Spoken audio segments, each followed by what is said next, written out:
Because it's gonna be easy. I'll hold it for you. All right.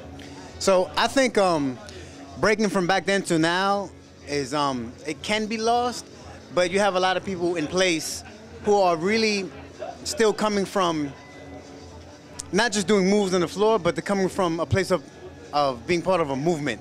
In other words, it comes from a socialized movement, a movement of a people. And especially when people come to New York, you can see that they're socialized. They say, what's up? Crews are like, most of them are like families. Some crews are, they get together to make like super crews, like to win a contest. But other than that, you have crews who socialize, who eat together, go to the movies, they share problems, they talk about life. And some of the best things about these kind of events is the building that happens afterwards. And some people are concerned that this will become too much like a sport, but through sponsorship and such. But if you look at skateboarding and like snowboarding, things like that, BMX, they all have sponsorship, but the core cultural aspect of it is still together.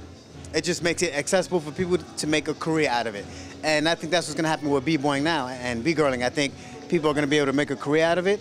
And people don't forget about the movement. I think it'll have a great chance. If people just focus on the moves, then it has a great chance of becoming too commercial and it losing its roots. But I don't think that's gonna happen because it's too embedded in the socialized movement of a people of where hip hop comes from in the first place. Okay. You just said it should keep the movement part alive, right? Basically.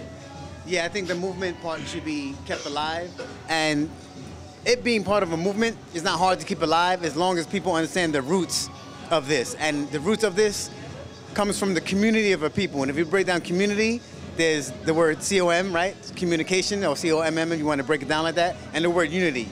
As long as there's communication and the unification of a people, the roots of this movement will never break down. It'll always be there. Okay, so a little question about that. In Korea, like when they go to jams and like Scion B-Boy Championship or like R16 or stuff like that, sometimes they get sponsored by companies like just for doing that. And that's how they make a lot of their careers, a lot of their studios, a lot of their just a lot of their living. So that's like the hardcore version of the sport-wise. Right. You think we should head towards that direction, or we should like a little bit differently? I think there should be a balance. Like you have the NBA, then you have and one basketball. So a lot of NBA stars will look at and one basketball and be like, these are the roots because it's in the street. And one basketball could look at the NBA and be like, eventually I want to go on that side.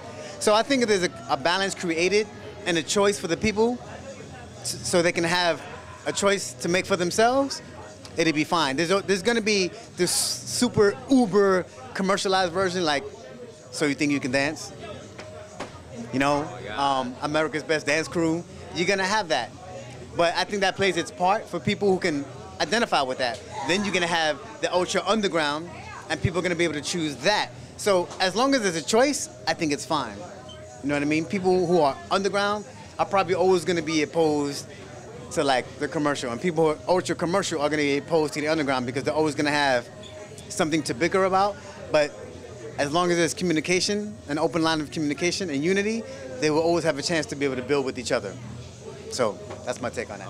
Okay.